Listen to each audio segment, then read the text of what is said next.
So what's the process that you guys use to keep it quality? Yeah. So we observe. I'll say we observe a lot. We text each other a lot. So it's just that, just the comedy, the bit, joke writing, meme creating brain never turns off.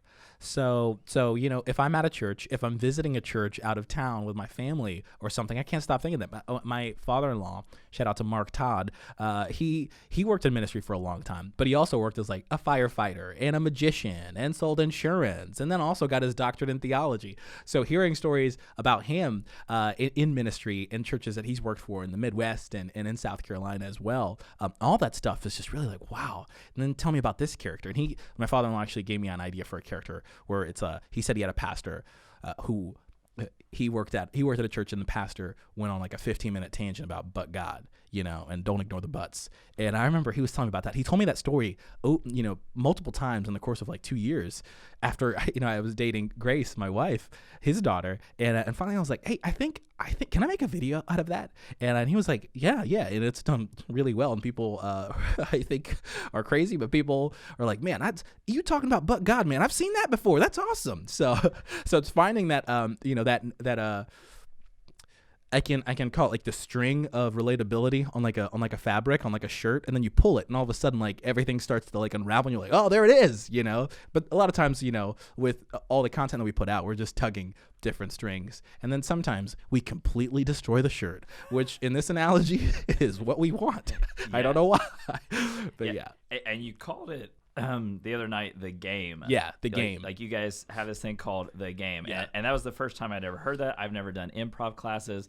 Can you tell us about and like elaborate on what is the game? Like give us the if I'm taking the 101 class, yeah, like for an idiot, dumb it down for us. What is the game?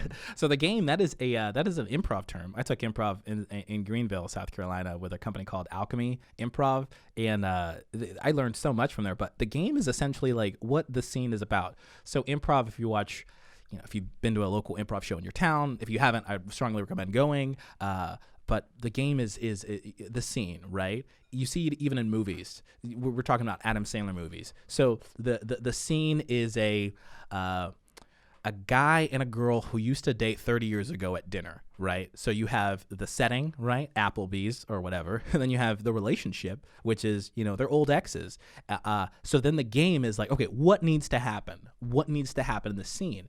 So if you're thinking in terms of sketch or improv, or even in a movie sometimes, you're like, okay, the game is what propels this scene forward, right? So they can't just be, something needs to happen. So now, is the waiter terrible, or does the guy have a ring in his back pocket because he wanted to propose even though they haven't seen each other?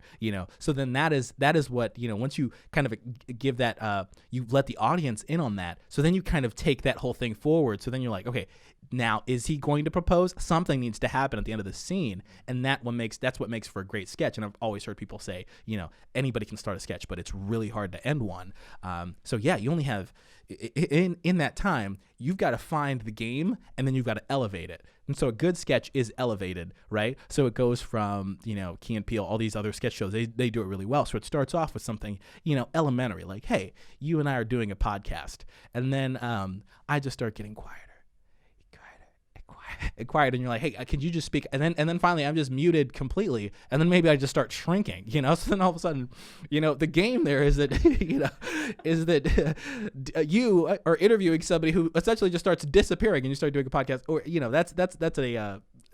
that's too much. They call that taking it to space, which they say in sketches, never take something to space, because that's too much, too heightened, right?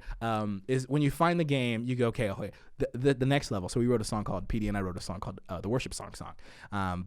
And also co-written on it. Mason Bain, my producer, Andrew Simmons, Robert Thurell also co-wrote on it too. But the game was like, okay, this is a fake song, a fake Christian band called Random Action Verb Worship. They're making a fake Christian song. And so once we found out, like, okay, this is the arena, right? What is the game? Now the game is that, they're hip, they're all cool, they're young, they're good looking, and they're playing the song that sounds like a worship song. And then, you know, as it progresses, the bridge, like I think the punchline is the bridge is they should just start singing Jesus. Like I go, like, this song's about Jesus. This song's about Jesus. We forgot to mention Jesus. So that is like the thing of like, hey, worship songs in general, it is like this vague, are they singing about Jesus or an ex? This song straight up does not sing about Jesus. And then towards the end, they're like, hey, actually, guess what? This song is about Jesus the whole time.